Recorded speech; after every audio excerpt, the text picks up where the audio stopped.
Mari kita berdoa. Tuhan Allah Bapa di surga, terima kasih Tuhan, Engkau masih memimpin kami dari hari ke hari. Pada malam hari ini kami akan memulai kebaktian 100 hari berdoa.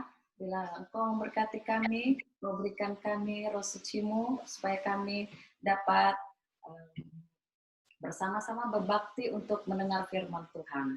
Engkau juga memberkati partisipan yang akan mengambil bagian, biarlah Engkau memberikan akal budi, memberikan kesehatan, suara yang baik, supaya kami dapat bersama-sama untuk memuji nama Tuhan. Engkau juga memberkati sinyal yang ada, biarlah itu boleh sinyal yang bagus, supaya kami dapat mengikutinya dengan baik. Bapa di surga, Engkau juga memberkati anggota jemaat yang sementara akan hadir di Zoom ini, biarlah mereka dapat tepat waktu dan kami bersama-sama untuk memuji nama Tuhan.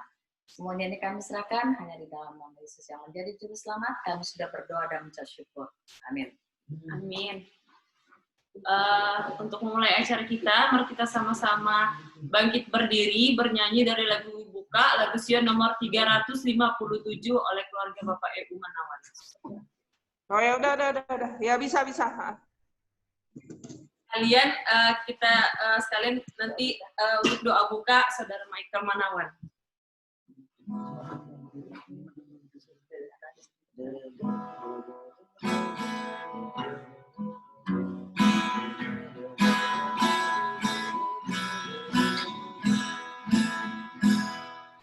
Kasih yang bahagiakan dan menyelamatkan, menolong kita semua, peduli sesama. Kasih-Nya, kasih Allah Bapa, jadikan kita umat-Nya. Kasih yang bahagiakan dan menyelamatkan, menolong kita semua, peduli sesama. Dunia ini salah, duka dan derita, kasih-Nya mengajak kita memenangkan jiwa. Kasih-Nya, kasih Allah Bapa, jadikan kita umat-Nya. Kasih yang bahagiakan dan menyelamatkan, menolong kita semua, peduli sesama. Dan bila Yesus datang menjemput umat-Nya, kita nyanyikan selamanya Yesus dan kasih-Nya. Kasih-Nya, kasih Allah Bapa, jadikan kita umat-Nya. Kasih yang bahagiakan dan menyelamatkan, menolong kita semua, peduli sesama. Mari kita bersatu di dalam doa. Bapa di surga, Allah pencipta langit dan bumi dan segala isinya. Pada saat ini Bapa, kami datang di tengah-tengah COVID-19. Kami datang untuk memuji dan membesarkan nama-Mu ya Tuhan. Pada malam hari ini Bapa, kami akan mendengarkan kesaksian yang dapat menguatkan iman kami untuk tetap setia di dalam Tuhan dan nama Tuhan dipermuliakan. Kami juga akan mendengarkan firman Tuhan yang akan disampaikan oleh hamba-Mu, Pendeta Victor Josinaga. Biarlah urapan kuasa Rohul Kudus-Mu menyertai beliau, agar dapat berbicara sesuai dengan kehendak Tuhan. Dan kami yang akan mendengarkan terberkati dan nama Tuhan saja dipermuliakan. Dan juga ya Bapa, ketika ada permohonan-permohonan doa yang akan dinaikkan, biarlah kuasa Tuhan, biarlah dapat mencurahkan dan apa yang kami naikkan, biarlah permohonan-permohonan yang disampaikan, itu semua menjadi bau-bau yang harum di mata-Mu ya Tuhan. Dan juga biarlah nama Tuhan saja dipermuliakan dan menjadi berkat bagi mereka semua. Terima kasih ya Bapa di surga, berkati acara ini dari awal hingga akhir. Di dalam nama Tuhan Yesus, kami telah berdoa dan mengucap syukur. Amin.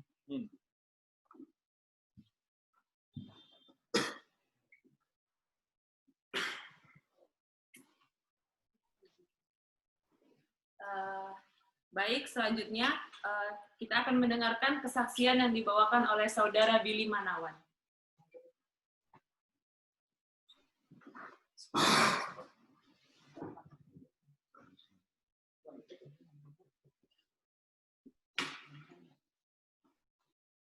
Baiklah, selamat malam kepada kita semua. Apa suara saya bisa jelas terdengar? Oke, terima kasih. Satu sukacita yang luar biasa di mana di sini saya diberikan kesempatan oleh gembala dan juga tua-tua jemaat untuk memberikan kesempatan kepada saya untuk membawakan satu kesaksian. Bisa dibilang mungkin yang saya akan bawakan adalah satu kesaksian hidup, di mana pada hari ini juga bertepatan dengan hari ulang tahun saya. Saya juga sudah melihat banyak yang sudah mengucapkan di grup Jemaat Ratna untuk semua anggota Jemaat Ratna, tapi mohon maaf apabila saya belum sempat untuk membalasnya. Mungkin bisa saya balas dengan ucapan terima kasih kepada kita semua.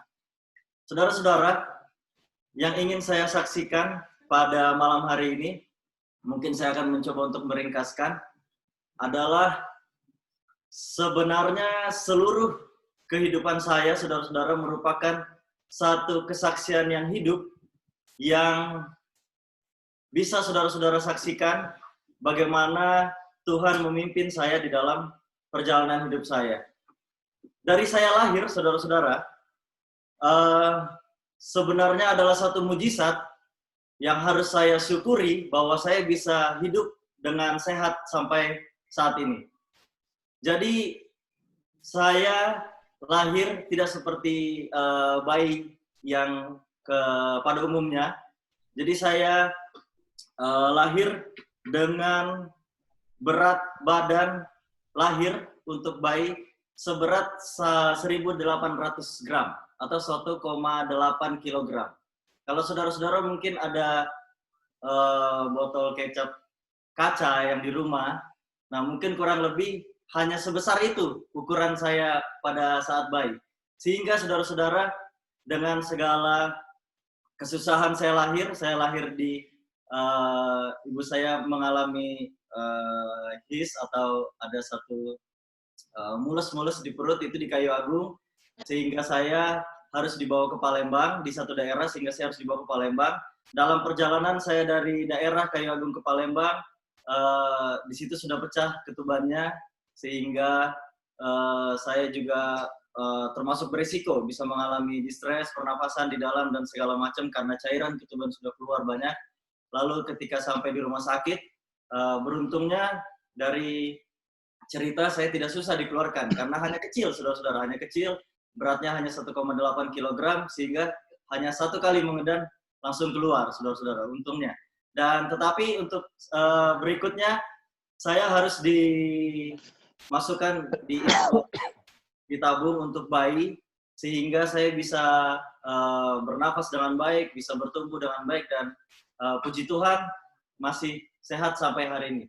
Dan saya juga memiliki berat badan lahir yang sangat rendah karena saya prematur, saudara-saudara. Saya hanya 7 bulan di dalam kandungan, sehingga saya harus lahir mungkin dengan berat badan dan ukuran yang amat sangat kecil, saudara-saudara.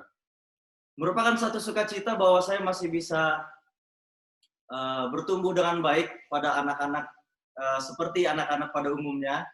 Jadi yang saudara-saudara bisa lihat, saya tidak mengalami keterbelakangan mental, ataupun tidak mengalami kecacatan fisik, ataupun keterbelakangan dalam pertumbuhan dan perkembangan, sehingga saya masih bisa mengikuti sampai saya bersekolah, sampai saya berkuliah, dan sekarang Tuhan memberikan kesempatan untuk talenta saya bisa dikerahkan di dalam bidang medis. Saudara-saudara sekalian, dalam perjalanan hidup saya dari kecil sampai sekarang, terutama pada saat saya bekerja di rumah sakit daerah pada tahun lalu di Belitang, itu jaraknya sekitar 8 sampai 9 jam dari sini kalau jalan darat, saudara-saudara.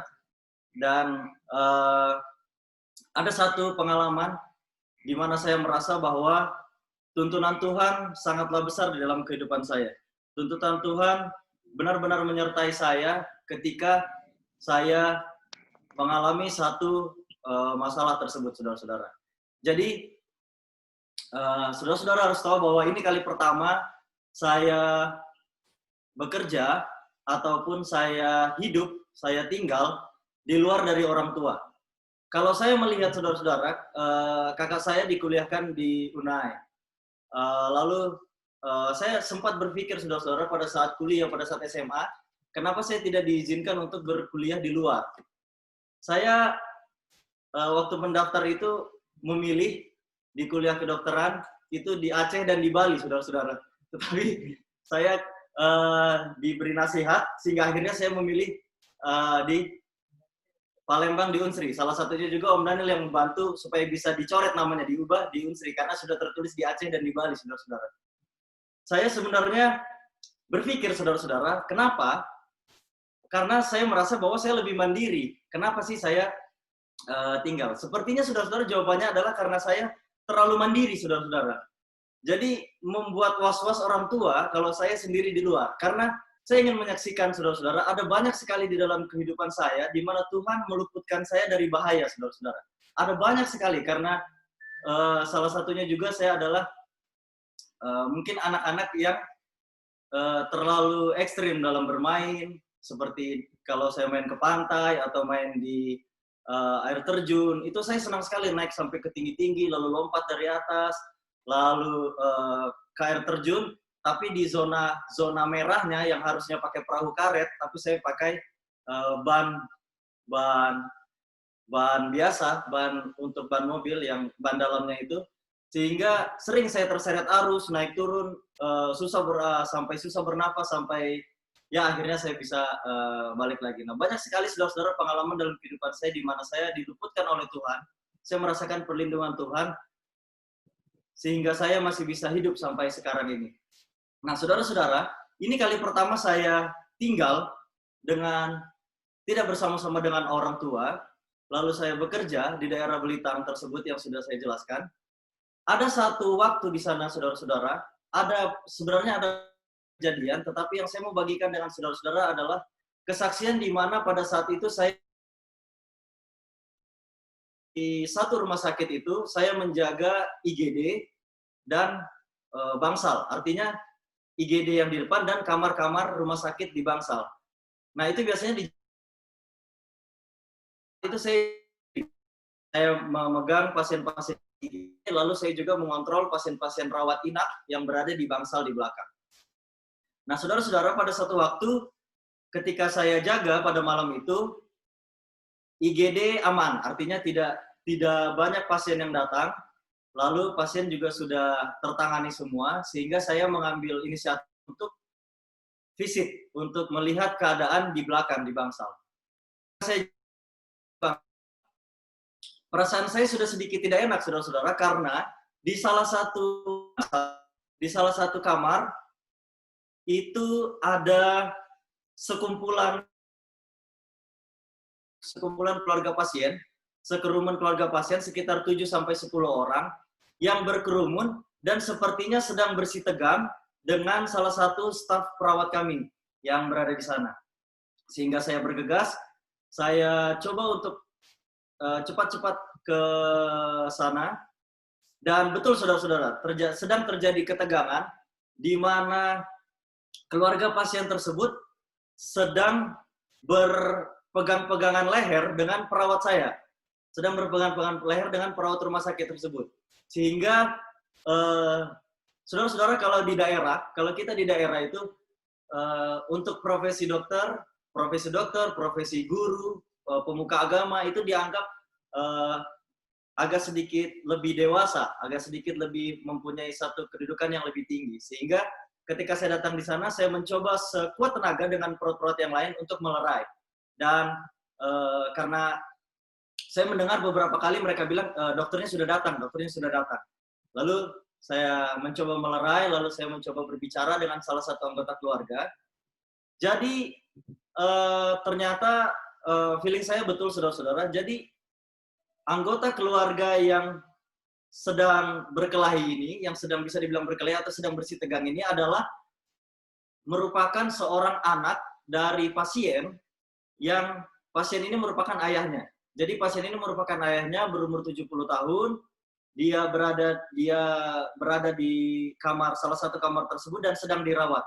Kondisi dari pasien ini sangat kritis, saudara-saudara. Dia sudah selama 1 minggu kami rencanakan untuk ditransfer ke Palembang, untuk dirujuk ke Palembang, tapi belum ada rumah sakit yang mau menerima. Sehingga dari Senin ke Selasa ke Rabu selama 1 minggu kami berganti-gantian jaga, belum ada rumah sakit yang mau menerima dengan berbagai macam alasan. Kalau saudara-saudara tahu, untuk mengirim pasien itu dari daerah ke kota itu sangat sulit, saudara-saudara. Karena dokter yang tersedia, pertimbangan bed yang tersedia, dan pertimbangan salah satunya adalah kondisi pasien, di mana kondisi pasien kita ini sangat kritis, tapi tidak gawat dan tidak darurat. Pasien ini memiliki satu penyakit yang sudah kronis, yang sudah komplikasi juga, sudah kena kemana-mana, dan kalau menurut saya sebenarnya tidak layak lagi untuk ditransfer, saudara-saudara, karena sudah sangat susah, karena ada banyak sekali keadaan-keadaan atau kejadian-kejadian di mana kita merasa bahwa bisa ditransfer tapi tiba-tiba bisa meninggal di jalan. Nah, jadi sehingga pada malam itu saya mencoba untuk menjelaskan kepada keluarga pasien yang sedang bersih tegang ini bahwa pasien ini keadaannya sudah sulit.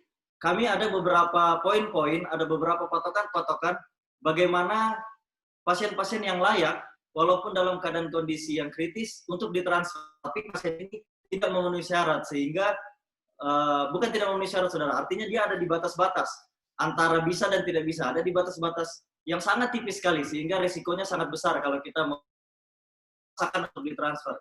Saudara-saudara, rupanya keinginan keluarga ini adalah mereka memberitahu kepada saya bagaimana caranya sebisa mungkin ayah saya ini dibawa ke Palembang. Bagaimana caranya harus dibawa ke Palembang? Nah, kami sudah capek 1 minggu, biaya sudah habis, tidak ada apa-apa yang dilakukan oleh rumah sakit ini seperti dibiarkan. Nah, saudara-saudara, di daerah Belitang, tempat saya bekerja itu adalah didominasi oleh suku Komering. Kalau saudara-saudara tahu, suku Komering itu merupakan salah satu suku yang keras di Palembang. Sehingga agak sedikit susah untuk menjelaskan dengan baik. Sehingga saya mencoba sebaik mungkin, saya menjelaskan bahwa, Pak, Bu, kalau kita semua capek, kita semua lelah dengan keadaan ini. Perawat di sini sudah memberikan yang maksimal, ya seperti yang saudara-saudara sering lihat di sinetron-sinetron, tetapi ini dengan keadaan yang real, yang nyata, kita sudah berusaha semaksimal mungkin. Semua obat-obat yang terbaik, semua tindakan yang diberikan oleh rumah sakit ini sudah sangat maksimal. Sehingga sudah sampai di batasnya inilah kita rumah sakit, kita bisa memberikan terbaik kepada pasien ini. Nah, keluarganya, saudara-saudara, yang bikin malam itu menjadi malam yang sangat panjang adalah ketika saya menjelaskan satu kali, rupanya dari orang di daerah ini adalah menelpon keluarga yang lain, sehingga pada malam itu mungkin bisa sampai, seingat saya sampai jam 1:30, sampai jam 1 lebih, sampai untuk menjelaskan kepada 4 kloter, saudara-saudara. Yang pertama keluarga yang sudah datang, 7-10 keluarga, lalu datang lagi keluarga yang rombongan berikut, yang dari sekitar dan tetangga-tetangganya, lalu datang lagi yang om dan kakak-kakaknya, lalu datang lagi yang terakhir kepala desa. Nah, saudara-saudara, sampai malam yang panjang itu berakhir, saya memberikan penjelasan, mereka tetap bersikeras mau dibawa ke Palembang. Sehingga saya merasa sangat harus mengambil satu keputusan di sini, bagaimana caranya untuk menyelesaikan permasalahan ini. Sehingga saya izin sama mereka untuk saya pergi ke WC dulu. Lalu sebenarnya saya tidak ke WC, saya berdoa di belakang, saudara-saudara. Saya sambil berdiri dengan kondisi yang cepat, saya berdoa, tolong berikan kepada saya satu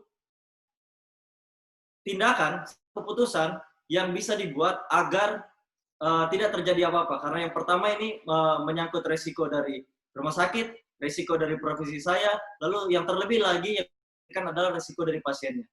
Nah, sehingga saudara-saudara pada saya buat satu pernyataan secara tertulis kepada pasien setelah saya inform concern dengan tanda tangan, lalu saya rekam di HP apa yang saya bicarakan dan apa yang persetujuan dari keluarga. Sehingga ada beberapa saya ambil dari keluarga untuk menandatangani, lalu akhirnya saya berbicara bahwa, Pak, Bu, kalau saya malam ini telepon rumah sakit ada yang mengangkat dan ada yang menerima, akan saya transfer sekarang juga pasien ini. Tapi kalau tidak ada, karena Bapak Ibu sudah melihat bagaimana usaha yang sudah kami lakukan. Dan akhirnya, saudara-saudara, satu mujizat Tuhan yang diberikan, selama 1 minggu, saudara-saudara, selama 1 minggu kami menunggu, tidak ada panggilan dari rumah sakit, tidak ada pun, setelah kami selalu follow up, tidak ada penerimaan. Tapi pada malam hari itu, pada jam 1:30, pemikiran saya sudah pesimis. Tidak mungkin ada rumah sakit di kota yang 1:30, ya kita semua yang bekerja di kesehatan tahu, masih mau mengangkat telepon untuk menerima pasien rujukan. Itu sangat susah sekali kalau tidak di rumah sakit umum, saudara-saudara. Sehingga saya mencoba menelpon rumah sakit yang paling luar dulu dari Palembang, supaya paling dekat jaraknya, yaitu Rumah Sakit Bari. Ketika saya telepon, saudara-saudara, hanya berkali dan langsung diangkat. Saya bilang, ada pasien, saya jelaskan pasien namanya ini, umurnya sekian, kondisinya begini. Pasien membutuhkan sesegera mungkin terapi lanjut yang tidak tersedia di rumah sakit kami. Saudara, perawat itu langsung menjawab bahwa silakan dok, segera dikirim karena kebetulan dokter penyakit dalam kami sedang standby dan besok pagi akan visit secara langsung ke IGD. Sehingga kalau dokter bisa kirim juga sekarang malam ini supaya besok pagi sampai. Saudara-saudara, satu keraguan yang selama ini saya miliki bahwa kenapa tidak selama ini saya bawa di dalam doa pasien ini, saudara-saudara. Karena sudah 1 minggu terlalu lama, ternyata jawaban Tuhan adalah sesuatu yang tidak saya duga-duga. Lalu akhirnya pasien tersebut, singkat cerita pasien tersebut dengan beruntungnya juga ada kepala desa, sehingga dia bisa meminta kawannya dari Martapura untuk membawakan kepada kami satu ambulans yang lengkap. Ambulans yang berisi yang lengkap, karena ambulans kami tidak lengkap, hanya oksigen. Ini lengkap, penuh dengan obat-obatan, dengan bagus segala macam. Sehingga bisa dibawa ke Palembang. Nah, saudara-saudara, selesai pada malam itu, saya tidak berpikir apa-apa. Saya hanya bersyukur kepada Tuhan bahwa bagaimana penyertaan Tuhan melepaskan saya dari kondisi yang menurut saya sudah sangat mencekam. Karena dengan kekerasannya, bahkan kalau saya bisa berbicara lebih panjang, sebelumnya saudara-saudara, itu kawan saya cerita, ternyata sudah bersih tegang dengan dokter saya yang sebelum saya jaga, itu bahkan keluarganya ada yang memegang, apa tuh namanya di sana ya? Memegang golok, seperti golok gitu, cuman ada bahasanya, memegang golok, lalu bilang, saya sudah siap 10 tahun di penjara. Wah, saya kaget saudara-saudara. Untung saya pada malam hari itu tidak ada yang seperti itu. Nah, sehingga setelah melewati masalah tersebut, saya sudah melupakannya. Selang dari 1 bulan dan 2 bulan berikutnya, saudara-saudara, pas saya berada di Poli Bedah, saya sudah berpindah, tidak lagi bekerja di IGD dan di Bangsal, saya bekerja di Poli Bedah. Ketika saya ada di Poli Bedah, ada satu pasien masuk, ibu-ibu, memeriksakan lehernya yang bengkak, lehernya yang seperti abses. Lalu dia datang, dia rupanya mengenali saya, saudara-saudara. Dia bilang bahwa dokter Billy ya, gitu. Dia bilang, dokter Billy ya. Lalu saya bilang, iya Bu, kok tahu? Saya bilang, iya dok, saya salah satu anak dari bapak yang waktu malam-malam itu dok, yang dikirim ke Palembang. Oh, saya langsung teringat. Oh iya, bagaimana Bu? Saya tanya karena saya penasaran, bagaimana Bu? Katanya, alhamdulillah bapak saya sampai di Bari, di Rumah Sakit Bari dengan selamat dan sekarang sudah dirawat di Bari. Nah, saudara-saudara, satu sukacita kita ketika mendengar seperti itu, saudara-saudara. Artinya keputusan yang kita ambil tepat, lalu juga kegelisahan kita yang saya takuti adalah pasien ini tidak sampai, saudara-saudara. Artinya di tengah jalan dengan kondisi mobilitas yang tinggi, dengan jalan yang jelek, pasien ini bisa saja meninggal. Tapi ternyata pasien tersebut sudah selamat dan sudah dirawat di Bari, saudara-saudara. Nah, yang saya akan bagikan kepada saudara-saudara melalui malam ini di dalam 1 Petrus 5 ayat 7. Kita mungkin bisa ayat yang biasa kita dengar. 1 Petrus 5 ayat 7. Serahkanlah segala kekhawatiranmu kepadanya, sebab ia yang memelihara kamu. Saudara-saudara, yang saya bagikan pada malam hari ini adalah satu pengalaman di mana Tuhan dapat melepaskan saya dari satu kondisi, dari satu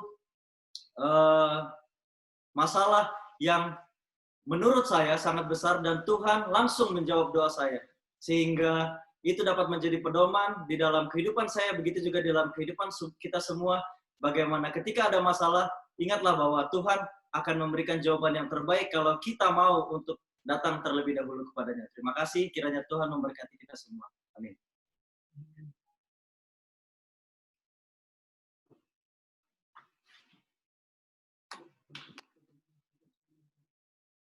Baiklah, terima kasih atas kesaksian yang disampaikan oleh Kak Billy Manawan. Selanjutnya kita akan bertenang diri mendengarkan lagu pujian yang dibawakan oleh Sarah Sinulinga.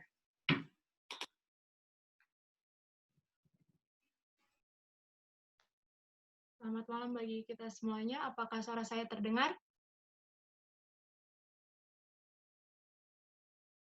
Baik, pada malam hari ini saya akan menyanyikan lagu dengan judul Kau yang terbaik, di mana di tengah kehidupan kita sekarang ini hanya kepada Yesuslah kita memberikan pengharapan.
Serahkan diriku hanya padamu Yesus, dan ku berlari kepada tujuanku. Kau beriku hari yang baru, yang lama telah berlalu.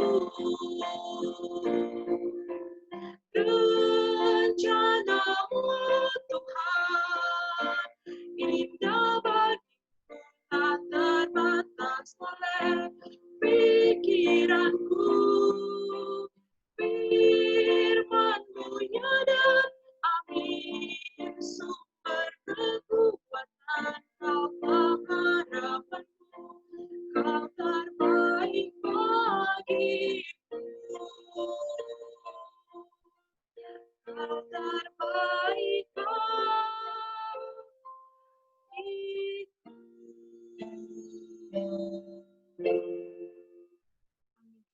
Amin. Terima kasih atas lagu pujian yang dibawakan oleh Sarah Sinulinga. Baiklah, selanjutnya kita akan bertenang diri mendengarkan firman penghantar doa yang dibawakan oleh Pendeta Victor J. Sinaga.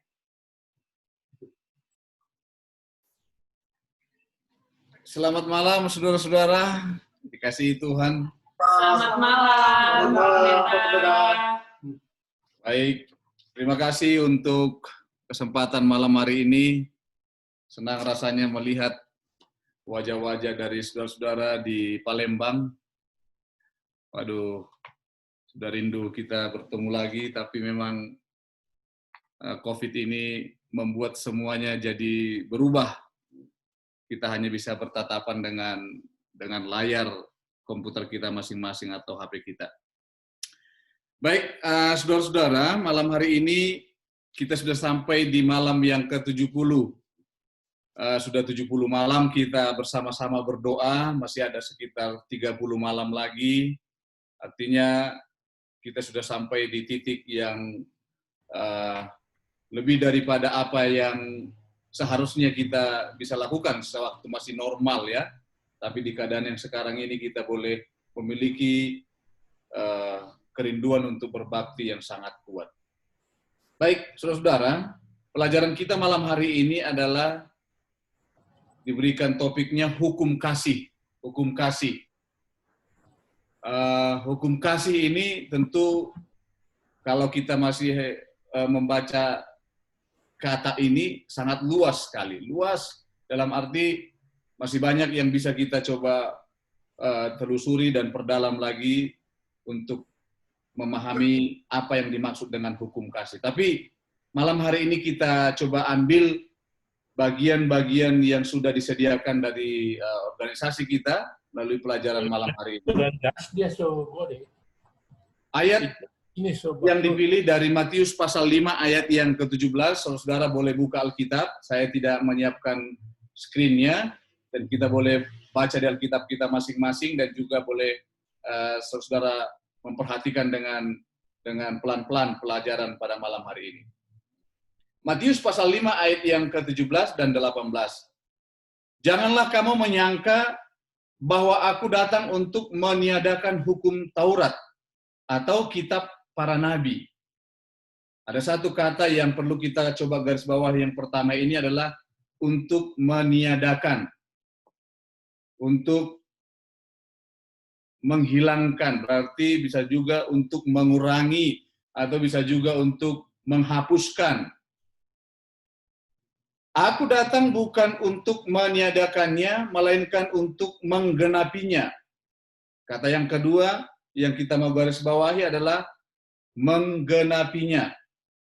Karena aku berkata kepadamu, sesungguhnya selama belum lenyap langit dan bumi ini, satu iota atau satu titik pun tidak akan ditiadakan dari hukum Taurat sebelum semuanya terjadi. Nah, meniadakan dan datang bukan untuk meniadakan, tapi untuk menggenapi. Jadi dalam pelajaran ini disinggung satu topik dari kutipan buku Khotbah di Atas Bukit, bahwa Yesus Kristus, kehadiran Yesus Kristus di dunia ini, kelahirannya di dunia ini 4.000 tahun yang lalu, 2.000 tahun yang lalu, kehadiran Kristus di tengah-tengah kita, itu adalah perwujudan kasih Allah itu. Perwujudan hukum kasih itu. Itu sebabnya Yesus hadir, bila mana orang mau melihat Yesus, mau mengenal Allah, mau mengenal karakter Allah, dia hanya bisa menemukan itu dalam diri Yesus. Itu sebabnya kehadiran Yesus di dunia ini adalah perwujudan atau menggenapi apa yang menjadi kerinduan umat-umat manusia waktu itu tentang siapa itu Allah, Allah yang kasih itu seperti apa, dan bagaimana kita untuk melihat Allah dalam wujud Yesus Kristus. Nah, itulah yang disampaikan dalam buku Khotbah di Atas Bukit ini. Dalam kutipannya dikatakan seperti ini.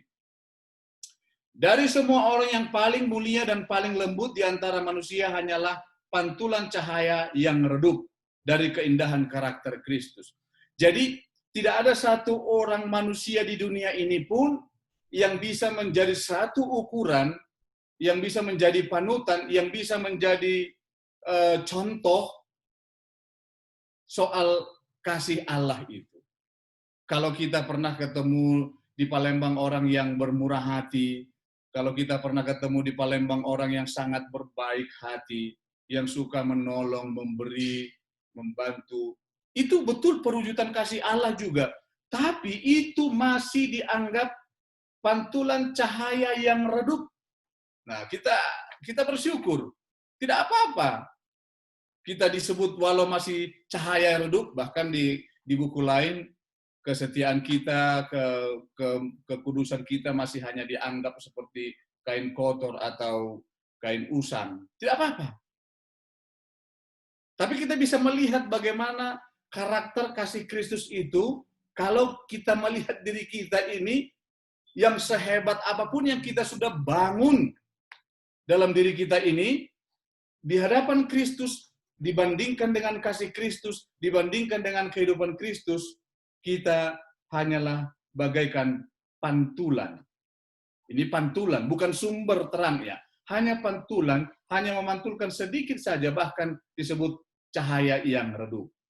Yesus menyatakan gambar dan rupa Bapa cahaya kemuliaannya. Penebus yang menyangkal dirinya melalui pengembaraan kasihnya di bumi adalah perwakilan yang hidup dari karakter hukum Tuhan. Di dalam hidupnya tercermin kasih surga. Prinsip-prinsip yang serupa dengan Kristus mendasari hukum-hukum kebenaran yang kekal itu. Jadi saudara-saudara sangat bersyukur murid-murid, orang-orang yang hidup di zaman Yesus, orang-orang yang sempat mengenal dan bertemu dengan Yesus, mereka bisa langsung melihat perwujudan kasih Allah yang sesungguhnya itu ada dalam diri Yesus ketika dia berada di dunia ini. Sekarang ini siapa yang bisa menjadi contoh?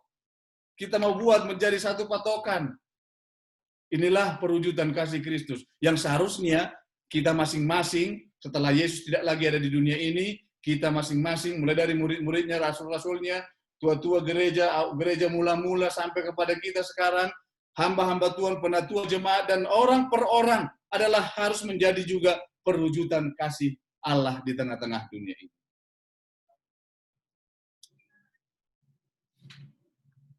Saudara yang dikasihi dalam Tuhan, hukum Allah adalah hukum kasih. Yesus menyatakan seperti apa rupanya memelihara hukum Allah. Kita hanya dapat memelihara hukumnya hanya dengan bersandar sepenuhnya kepada pertolongan Roh Kudus.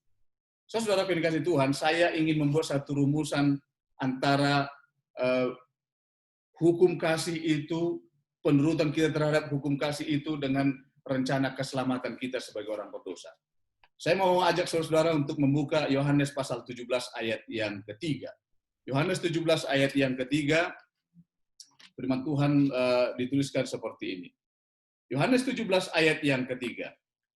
Inilah hidup yang kekal itu, yaitu bahwa mereka mengenal Engkau satu-satunya Allah yang benar dan mengenal Yesus Kristus yang telah Engkau utus. Nah, saudara-saudara, ayat ini memulai satu kalimat, satu kepastian tentang hidup yang kekal. Nah, saya dan saudara-saudara kan dalam kehidupan kita setiap hari ini, apapun yang terjadi, bahkan dengan kondisi kita sekarang yang sangat mengkhawatirkan ini, hanya satu cita-cita kita di tengah-tengah dunia sekarang ini. Kapanlah Yesus datang untuk membawa kita masuk surga dan hidup kekal di sana. Nah, hidup kekal itu bahwa mereka mengenal Engkau satu-satunya Allah yang benar dan mengenal Yesus. Mengenal Allah dan mengenal Yesus, itulah perwujudan hidup kekal yang sedang kita jalani pada saat ini. Jadi mengenal Allah, mengenal Yesus Kristus, itu adalah hidup kekal yang sedang dipersiapkan oleh Allah bagi kita.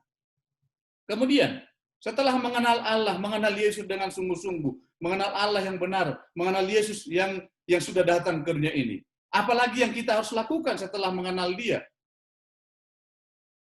Dalam 1 Yohanes pasal 4 ayat yang ke-7 dan ayat yang ke-8. Mari kita buka Alkitab kita. Yohanes pasal 4, 1 Yohanes pasal 4 ayat yang ke-7 dan ayat yang ke-8. 1 Yohanes pasal 4 ayat yang ke-7. Saudara-saudaraku yang kekasih, marilah kita saling mengasihi, sebab kasih itu berasal dari Allah. Setiap orang yang mengasihi Allah, setiap orang yang mengasihi lahir dari Allah dan mengenal Allah. Barang siapa tidak mengasihi, ia tidak mengenal Allah, sebab Allah adalah kasih.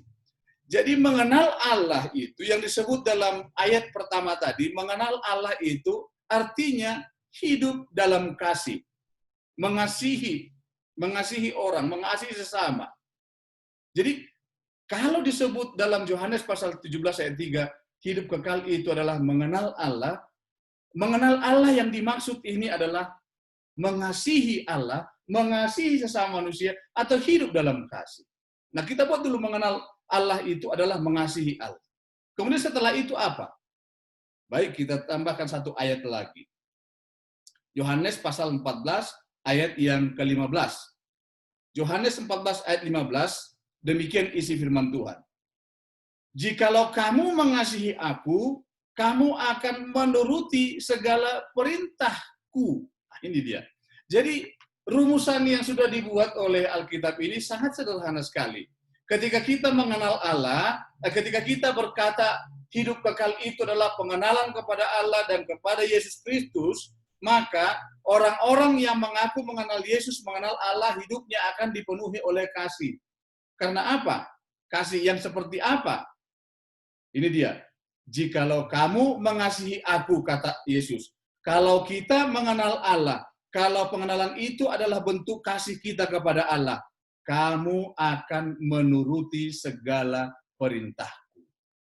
Yohanes pasal yang ke-2, 1 Yohanes 2 ayat yang ketiga, ayat berikutnya, 1 Yohanes 2 ayat yang ketiga.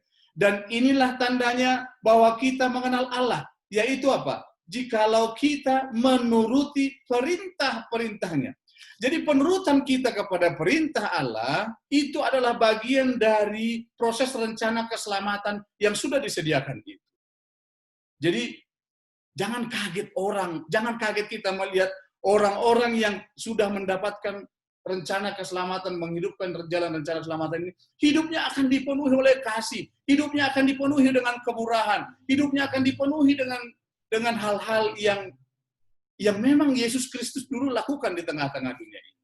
Dan jangan kaget juga kalau ada melihat orang-orang yang Kristen, orang Kristen yang sudah mengaku mengenal Tuhan, tapi kehidupannya juga belum menghidupkan hidup yang penuh dengan kasih itu, berarti dia belum masuk di langkah-langkah dalam pengenalan Allah yang lebih baik. Itu sebabnya, dari rumusan ini tadi, yang pertama adalah bagaimana hidup kekal itu. Hidup kekal adalah mengenal Allah dan mengenal Yesus Kristus dalam bentuk kita mengasihi Allah, mengasihi sesama kita. Kasih kita kepada Allah adalah dalam wujud menuruti hukum-hukumnya, dan hukum itu yang disebut tadi itulah hukum kasih kembali lagi. Jadi itulah perputaran kehidupan kita dalam proses rencana keselamatan itu. Maka untuk mempertahankan hukum kasih yang ada dalam hidup kita ini, satu kata kunci yang harus kita miliki adalah kesetiaan. Kesetiaan. Jadi saudara-saudara, kesetiaan ini susah untuk luas untuk dibahas ya, dalam untuk pembahasannya. Tapi saat ini kita sedang membahas kesetiaan kita kepada Tuhan dulu. Ayat yang terakhir, 1 Korintus 4 ayat yang kedua. Inilah nasihat Rasul Paulus kepada kita semua. Siapapun kita.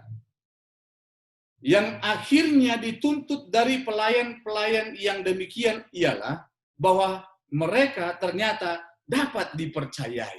Jadi saudara, kehidupan kita di tengah-tengah dunia ini yang semakin mengkhawatirkan ini, yang kita butuhkan sekarang adalah kepastian bagaimana saya berada di dalam jalan, di perjalanan yang benar-benar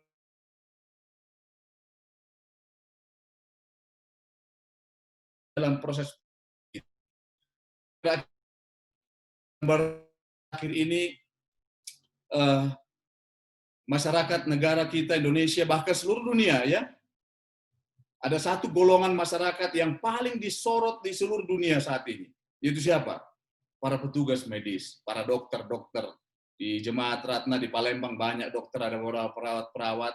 Kita harus sangat menghormati mereka.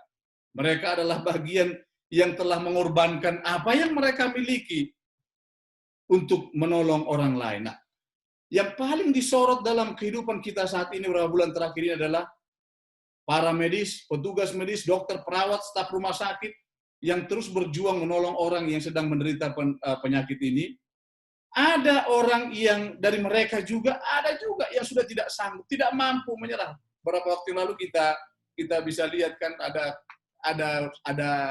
yang viral itu, Indonesia terserah katanya.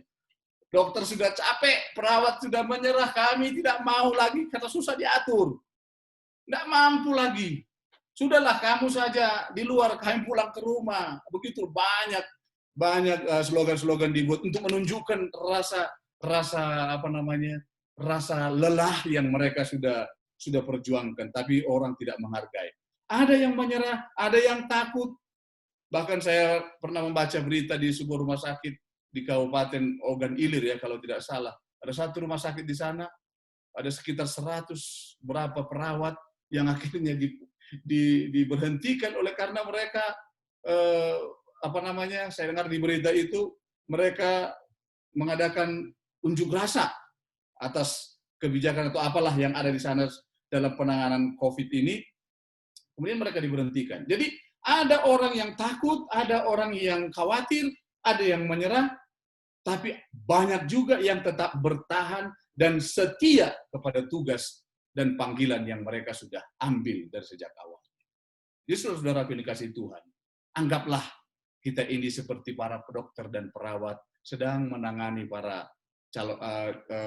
pasien-pasien yang sedang menderita ini. Kita juga dituntut kesetiaannya. Kita juga dituntut dilihat, diperhatikan dari surga. Sampai kapan kamu akan tetap terus bertahan? Apakah kamu akan terus bertahan dengan kesetiaanmu menuruti setiap hukum-hukum Tuhan ini? Kita sedang dipandang, kita sedang diamat-amati. Sebagaimana dunia, seluruh rakyat bangsa sekarang sedang mengamati, sedang memperhatikan, sedang melihat, menyorot segala pelayanan-pelayanan para tim medis, para dokter, perawat-perawat di setiap rumah sakit yang ada di dunia ini. Dan nanti, saudara, saya bisa memastikan juga apa yang terjadi di Wuhan beberapa waktu yang lalu ketika semua rumah sakit sudah selesai dengan tugasnya, banyak rumah sakit darurat yang sudah ditutup karena pasien sudah tidak ada lagi, kemudian masyarakat yang luas memberikan penghormatan, memberikan apresiasi, memberikan kekaguman mereka atas pelayanan para dokter, tim medis, perawat-perawat yang sudah berjuang ini.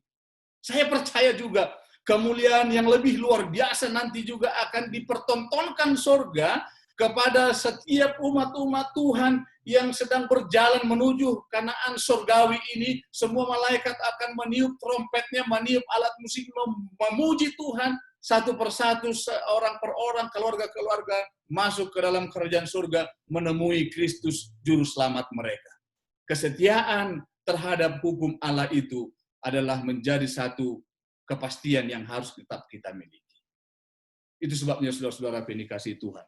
Ketika kita berbicara hukum kasih, jangan berbicara tentang hukum Taurat saja. Tidak berbicara tentang 10 perintah saja. Tidak berbicara hukum-hukum yang lain. Berbicara hukum kasih ini, kita berbicara pola hidup kita setiap hari, setiap saat dalam pemandangan surga, dalam pemandangan dunia. Allah mau ketika Yesus lahir di dunia ini sebagai perwujudan daripada karakter Allah yang penuh dengan kasih itu kepada manusia di sekitarnya.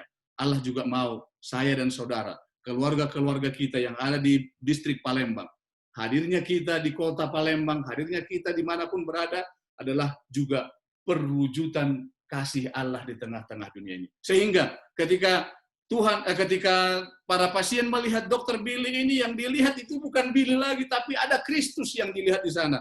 Ketika pasien-pasien melihat Dr. Lin, melihat Dr. Manawan, melihat perawat-perawat yang juga ada yang bekerja rumah sakit, yang dilihat itu bukan lagi apa? Bukan lagi dokternya, bukan lagi perawatnya, tapi ada Kristus yang dilihat di sana yang penuh kasih. Terima kasih untuk waktu yang sudah disediakan bagi kita malam hari ini. Semoga Tuhan memberkati jemaat-jemaat yang ada di Palembang. Hukum kasih akan menjadi bagian hidup kita setiap hari, mulai dari anak-anak, remaja, orang muda, sampai kepada orang tua. Tidak mengenal batas usia, kita semua akan menjadi perwujudan karakter kasih Allah di setiap hari dimanapun kita tinggal pada saat ini. Dan semoga Tuhan memberkati kita sampai 100 hari berdoa ini selesai, bahkan Yesus datang nanti, kita tetap semua setia dengan panggilan kita masing-masing. Secara khusus saya mau berdoa untuk Dr. Bilia yang sedang ulang tahun pada malam hari ini, dan saya dengar juga ada Pak Tondo juga ulang tahun malam hari ini. Saya mau berdoa untuk mereka supaya apapun pengabdian pelayanan mereka masing-masing, Tuhan juga akan tetap menyertai dan memberikan kekuatan. Mari kita berdoa. Tuhan Bapa di surga, kami sangat bersyukur ketika kami boleh diangkat, dipanggil menjadi bagian dari keluarga Allah di tengah-tengah dunia ini. Kami tahu Tuhan, di tengah-tengah dunia yang penuh dengan dosa ini, kami sering mengalami hal-hal yang kami pun tidak pernah rencanakan dan bahkan tidak pernah pikirkan.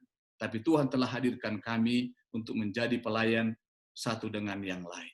Hamba-Mu berterima kasih, bersyukur atas kesetiaan umat-umat Tuhan di distrik Palembang yang telah memberikan waktu mereka untuk berdoa dan mengikuti kebaktian rangkaian doa 100 hari di jemaat dan di rumah masing-masing.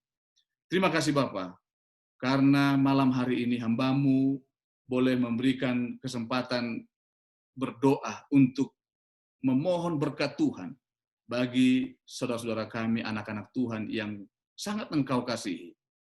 Dr. Billy dan juga Bapak Tondo Prayitno. Tuhan, kami percaya kedua hamba Tuhan ini benar-benar Engkau rencanakan hadir di tengah-tengah dunia ini untuk satu tugas dan misi pelayanan dan pengabdian bagi orang-orang yang akan diselamatkan. Berkati Saudara Dr. Billy dalam semua kehidupannya. Engkau tahu segala sesuatu dalam hatinya, dalam kehidupannya, pengabdiannya.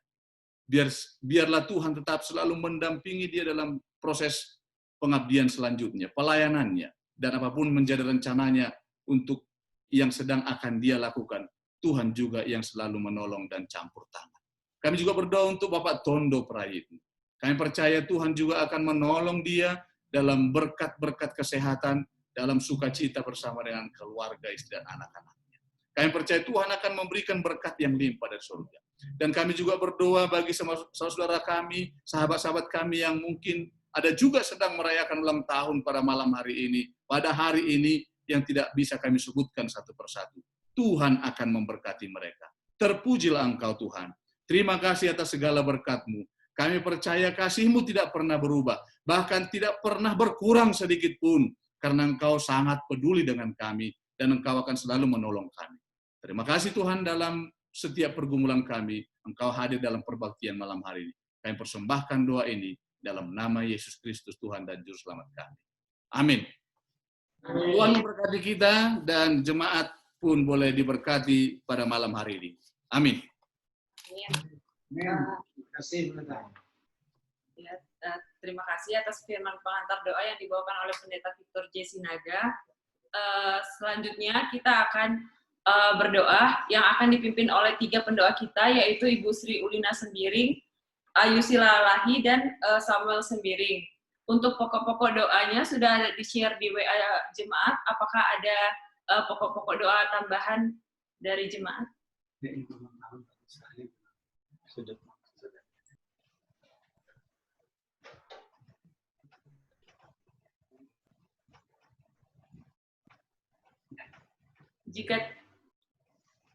Jika tidak ada, kita langsung berdoa yang dipimpin oleh Ibu Sri Ulina sendiri. Baiklah, selamat malam kepada kita semuanya. Kita akan mengambil posisi kita untuk berdoa. Namun sebelum berdoa, kita mengambil 1 atau 2 menit untuk doa pribadi kita masing-masing.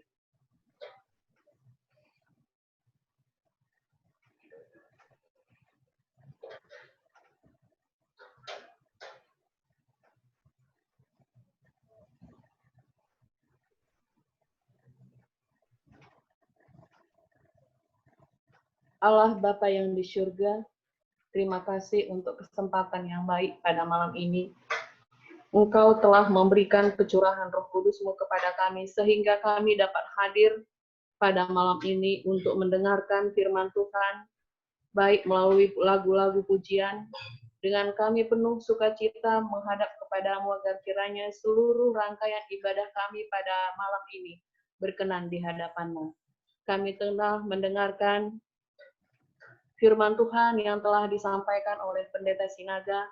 Biarlah kami dapat menerapkan hidup kasih agape yang Engkau berikan kepada masing-masing kami, dan kami dapat menjadi saluran berkat di tengah orang-orang yang belum mengenal Kristus sekalipun.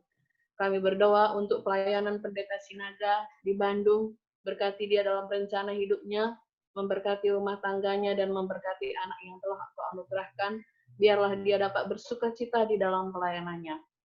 Kesaksian yang telah disampaikan oleh Dr. Billy, di mana dia telah mengambil satu keputusan, dan keputusan itu berasal daripada hikmat yang Engkau berikan kepadanya, sehingga dia dapat bersukacita di dalam pelayanannya. Pada malam ini ya Bapak, kami memohon kepadamu untuk sebuah pusat pengaruh perkotaan di Guatemala City yang menyediakan makanan, sikat gigi, kamar mandi, dan fasilitas untuk mencuci pakaian bagi orang-orang yang tinggal di jalanan. Kiranya Roh Kudus-Mu dan kekuatan yang Kau berikan kepada umat-umat Tuhan yang ada di Guatemala ini, agar mereka dapat menjadi saluran berkat untuk memenuhi kebutuhan yang paling mendalam dari setiap pengunjung, dan menolong mereka untuk menemukan pengharapan untuk kekekalan. Kami juga memohon kepadamu ya Bapa, agar kiranya Engkau memberikan Roh Kudus-Mu yang luar biasa yang berasal dari surga, di mana di tengah-tengah pandemi ini kami butuh curahan Roh Kudus-Mu, butuh kekuatan, dan butuh penyerahan diri dan kasih karunia yang berasal daripada Tuhan. Dan bila mana kerinduan kami ini Engkau kabulkan, maka kami dapat melakukan aktivitas kami seperti biasanya, khususnya berbakti kembali di rumah Tuhan. Kami khusus juga berdoa kepada anak-anak Tuhan yang sudah sembuh dari sakitnya, sekarang mereka di dalam pemulihan. Kiranya Tuhan memberkati mereka seperti Bapak Daniel Saputra, Ibu Meina Fernandes, Bapak Pendeta Asep Supriyatna, Ibu Esther Pasaribu, Ibu Mimi, Bapak Wilson Pak Pahan, Saudari Siucen, dan Deborah Panggabean. Khususnya juga kami berdoa kepadamu ya Bapak untuk anak-anak Tuhan yang terkena COVID-19, seperti keluarga Edison Huta Barat yang di Amerika dan Bapak Michael Rothing di Denver. Kami serahkan seluruh kehidupan mereka ke dalam tangan kemurahan-Mu, karena tangan-Mu tidak kurang panjang untuk selalu menolong orang-orang yang berserah kepadamu. Dan kami akan mendengar dalam keadaan sukacita bila mana mereka disembuhkan dari segala pemulihan dan sakit yang mereka derita. Dan doa selanjutnya akan disambung oleh Ayu Silalahi. Ya Tuhan, pada saat ini kami juga berdoa pada para media yang telah memberikan informasi kepada kami semua ya Tuhan. Biarlah para media ini dapat memberikan informasi-informasi tentang COVID pada kami. Dengan itu kami dapat selalu update kesehatan terkini. Kami juga berdoa pada teman-teman kami yang sedang bergumul. Tolonglah mereka ya Tuhan, agar mereka selalu Engkau lindungi dan memberi pertolongan atas segala pergumulan yang mereka rasakan.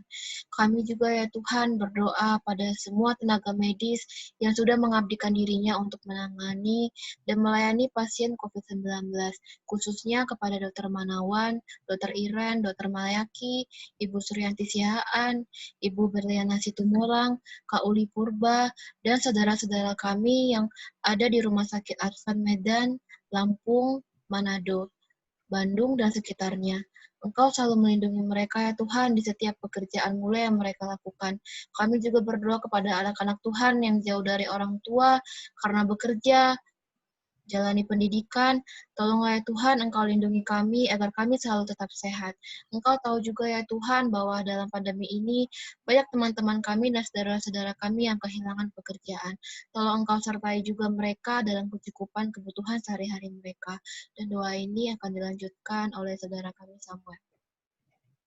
Bapa yang di surga, menyambung doa hamba-hambamu Memsri dan Ayu Bapa. Di sini Bapa kami juga turut berdoa kepada umat-umat Tuhan yang ada di Laos Bapa, baik itu pendeta, misionaris, guru, dan umat-umat anggota jemaat Tuhan yang ada di sana Bapa. Karena di beberapa daerah Bapa mereka sulit untuk mengakses teknologi Bapa untuk menjangkau orang-orang yang sedang dalam pergumulan mereka selama pandemi ini Bapa. Kami berdoa supaya Engkau dapat membantu mereka Bapa, membantu mereka agar dapat merangkul saudara-saudara kami yang sedang dalam pergumulan ini Bapa. Kami juga berdoa Bapa kepada anggota jemaat kami Bapa yang pada saat ini tidak dapat bergabung bersama kami melalui aplikasi Zoom ini Bapa. Kami tidak tahu apa sebabnya Bapak, tapi kami percaya Engkau tetap melindungi mereka, Engkau tetap memberkati mereka selama masa pandemi ini seperti Engkau memberkati kami pribadi lepas pribadi Bapak. Kami juga berdoa Bapak kepada orang tua yang pada saat ini bersama anak-anaknya di rumah Bapak selama masa pandemi ini Bapak. Kiranya Engkau memberikan hikmat kebijaksanaan dari surga kepada orang-orang tua kami ini Bapak, agar dapat membimbing dan dapat mengajari anak-anak selama di rumah Bapak. Kami juga berdoa Bapak kepada sekolah-sekolah yang ada di Sumatera Selatan ini, sekolah Advent Bapak, pada masa penerimaan siswa baru Bapak. Kiranya Engkau memberkati mereka, memberkati sekolah-sekolah ini, menggerakkan hati siswa-siswi yang akan datang ke sekolah ini, agar sekolah Tuhan ini dapat berjalan sesuai dengan kehendak-Mu saja Bapak. Banyak Bapak permintaan yang akan kami sampaikan Bapak, tetapi kami tahu Engkau telah tahu isi hati kami pribadi lepas pribadi Bapak. Kiranya Engkau mendengar dan menjawab doa ini Bapak, karena kami layangkan doa ini melalui anak-Mu Yesus Kristus yang telah mati di kayu salib untuk kami semua Bapak. Amin.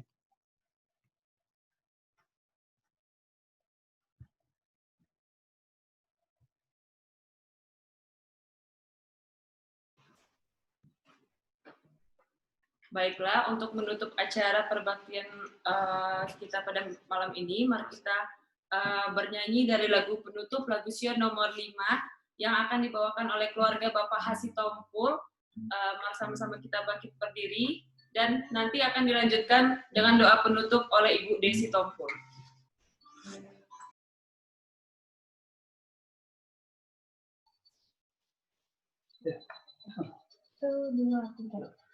Kasih surga yang terindah turunlah pada kami, dalam kami berkata dan sucikanlah hati.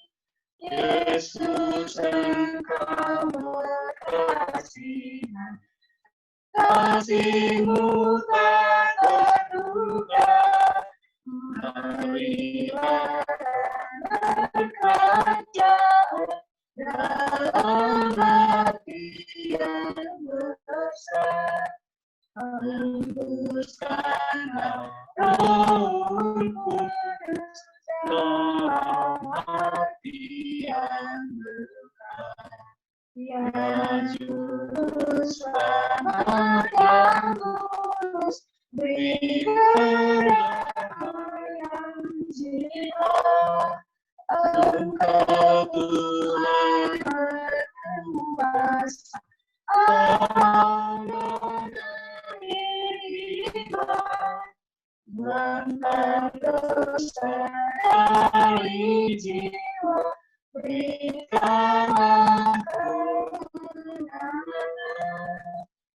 Engkaulah yang berkuasa melepaskan umat, curahkan rahmat berlimpah, kuduskanlah umat-Mu.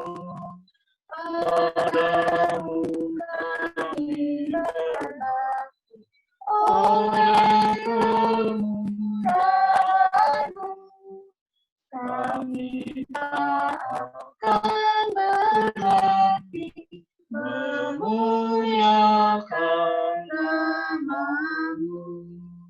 Jadikanlah kami baru sempurna dalam Yesus. Selamatkan oleh kasih-Mu dari mati dan dosa. Kami telah tiba di surga dalam negeri yang mulia. Kami nikmati mahkota dan pandang wajah Yesus.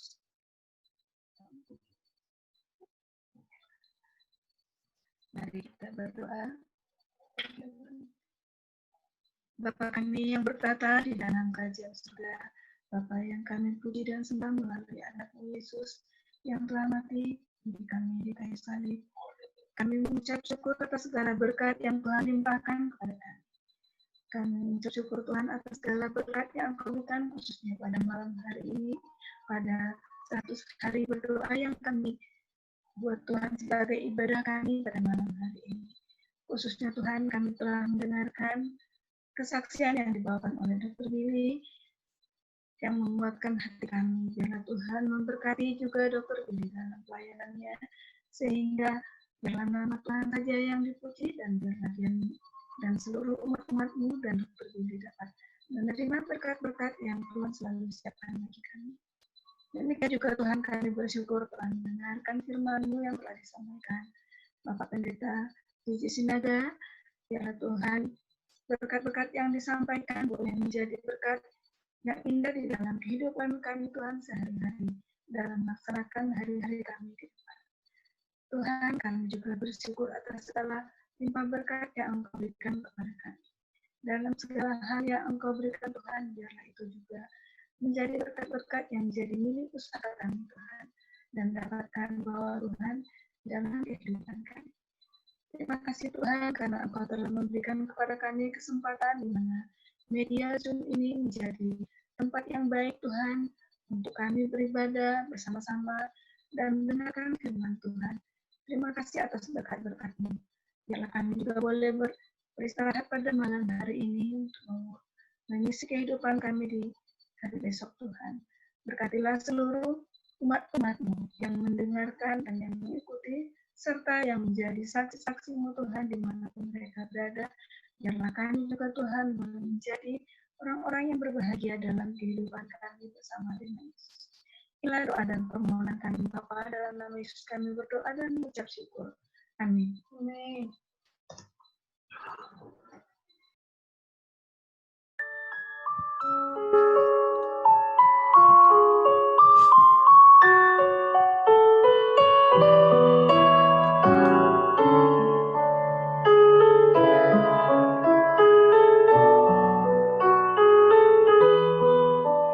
Happy birthday to you. Happy birthday to you. Happy birthday, dear Billy. Happy birthday to you. Happy birthday to you. Happy birthday to you. Happy birthday, Pak Tondo. Happy birthday to you. Selamat ulang tahun Dr. Billy, dan selamat ulang tahun juga untuk Pak Tondo. Tidak ada yang bisa kita berikan, hanya doa, sukses dalam pelayanan dan tugas. Tuhan berkati. Terima kasih.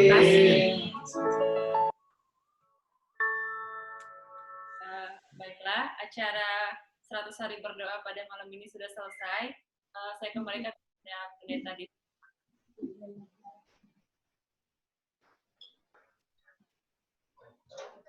Baik, selamat malam untuk kita semua umat yang dikasihi oleh Tuhan. Puji syukur kita sampaikan kepada Tuhan atas segala berkat dan pimpinannya, sehingga pada malam hari ini kita dapat mengikuti ibadah 100 hari berdoa. Terima kasih kepada Bapak, Ibu, Saudara-saudari, dan juga keluarga. Teristimewa untuk hamba Tuhan, Pendeta PJ Sinaga dari Tunai Bandung, yang sudah melayani kita pada 100 hari berdoa pada malam hari ini. Tuhan memberkati Bapak Ibu pelayanan yang sudah dilakukan pada malam hari ini. Baik, besok malam kita akan lanjutkan ibadah 100 hari berdoa di hari yang ke-71.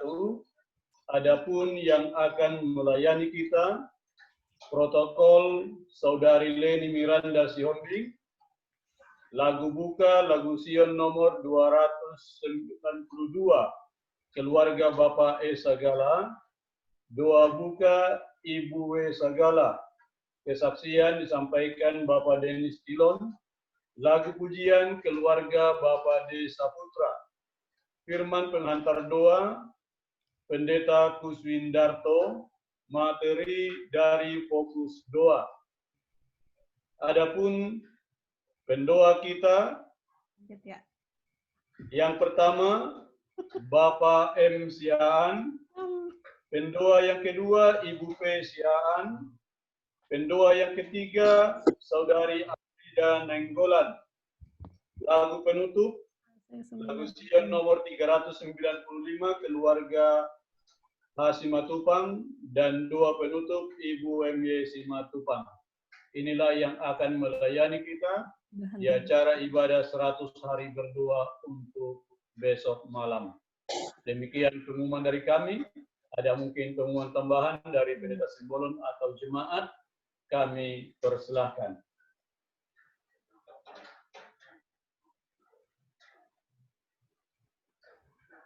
Baik, kalau tidak ada, sekali lagi kami menyampaikan terima kasih untuk pelayanan hamba Tuhan Pendeta Victor Joy Sinaga dari UNED Bandung yang sudah menyampaikan firman Tuhan kepada kita malam hari ini. Tuhan memberkati hamba Tuhan Pendeta Sinaga.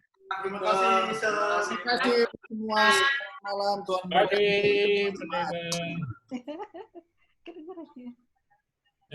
Iya nih. Selamat malam semua, kami mohon pamit.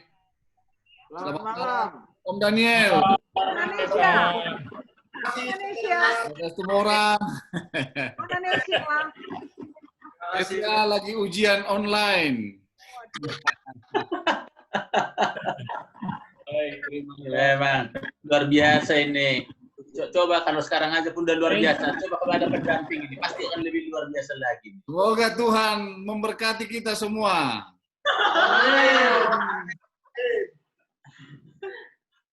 Om Boy dan Tante Morong semua sehat-sehat ya.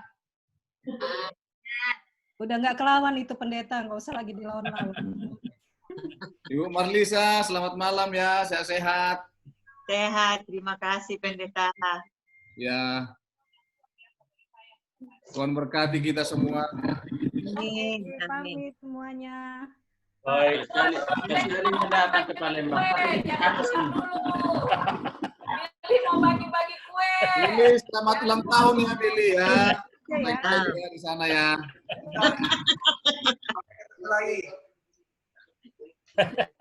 Terima kasih Yang ulang tahun itu. umat-umat Tuhan dari luar kota Palembang yang sudah bergabung dalam ibadah 100 hari berdoa pada malam hari ini dengan umat-umat Tuhan di kota Palembang. Kami ucapkan terima kasih dan Tuhan memberkati semua yang sudah bergabung. Baik, sampai di sini ibadah kita malam hari ini. Kami sampaikan terima kasih, selamat malam, dan Tuhan memberkati. Amin. Selamat malam. Yang ulang tahun, selamat ulang tahun sekali lagi. Terima kasih. Terima kasih, Tante. Selamat ulang tahun Dr. Billy. Selamat ulang tahun Pak Tondo. Pak Tondonya nggak ada. Selamat Sudah. ulang tahun Pak Tondo dan Dr. Billy. Tuhan memberkati. Amin. Sukses selalu. Amin. Pak Tuhan, Selamat malam, Baby. Terima kasih. Selamat malam. Yang jauh di Lampung. Selamat malam. Selamat malam, Mbak Tua Marlisa. Malam. Halo. Selamat malam, Kak Evi. Halo. Selamat malam, pendeta semua orang. Selamat, ayo naik kereta ke Lampung, ayo sekarang. Ketemu begitu. Ayo, ikut. Ayo. Kami mau berangkat ke Lampung ya. Segera kita ketemu ya. Oke, ditunggu. Dokter Billy juga mau berangkat kan? Iya, mau berangkat malam ini juga. Iya, jalan Kiwi. Enggak, kita ketemu di Zoom dulu di Lampung. Di tetangga dengan Moreng. Di Korwil. Korwil. Oke. Oke, kita mau ke Lampung. Karwil. Oke, Ya, selamat kami mau malam semuanya. Kami mau ke Lampung dulu, kami mau ke Lampung. Oke, dah. Dadah. Dah semua. Tante, terima kasih.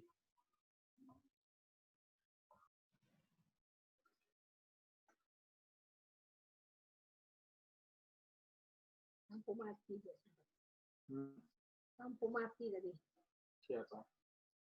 CPG. Kita juga putus ada kuartal depan cas.